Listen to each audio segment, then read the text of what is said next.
வணக்கம், நான் doctor Jeffrey பேசுறேன்.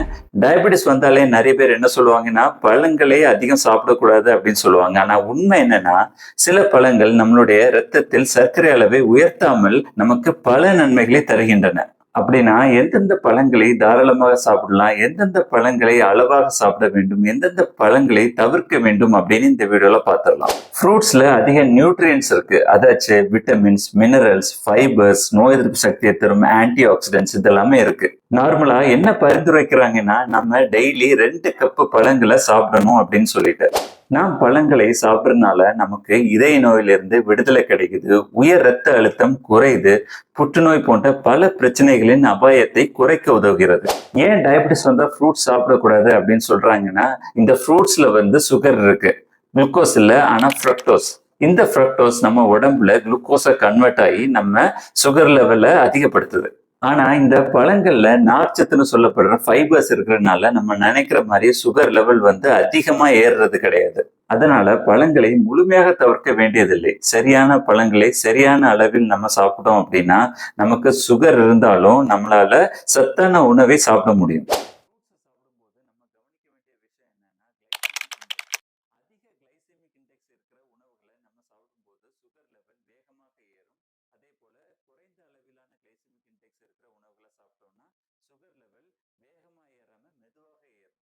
கிளைசெமிக் இண்டெக்ஸை பத்தி போன வீடியோல நான் பேசியிருக்கிறேன். ஸோ ஃப்ரூட்ஸோட கிளைசெமிக் இண்டெக்ஸ் அளவையும் நம்ம கருத்தில் கொள்ள வேண்டும்.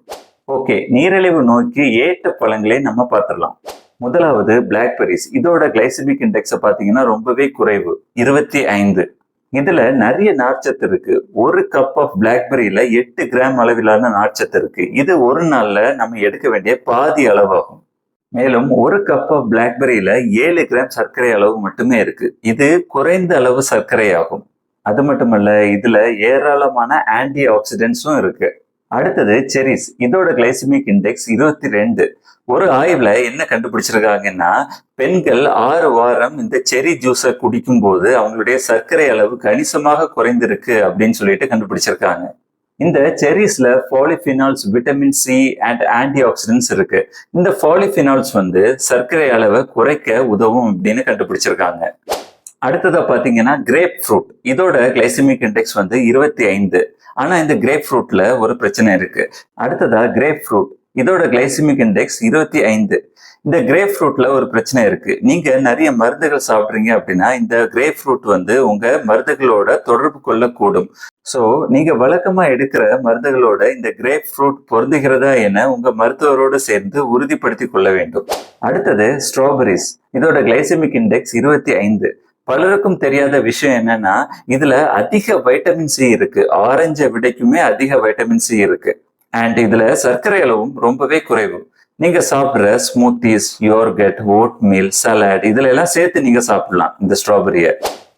அடுத்ததா பிஎஸ். இதோட கிளைசெமிக் இண்டெக்ஸ் 33. இதுல நிறைய நார்ச்சத்து இருக்குது. உங்களுடைய பிளட் சுகர் லெவலை குறைக்க உதவுது. அது மட்டும் இல்ல, இது உங்களுடைய டைஜஷனுக்கும் நல்லது அப்படின்னு சொல்லுவாங்க. அடுத்ததா சில ஃப்ரூட்ஸை சொல்றேன், நோட் பண்ணி வச்சுக்கோங்க. Prunes, apricot, avocado, kiwi, peaches, plums.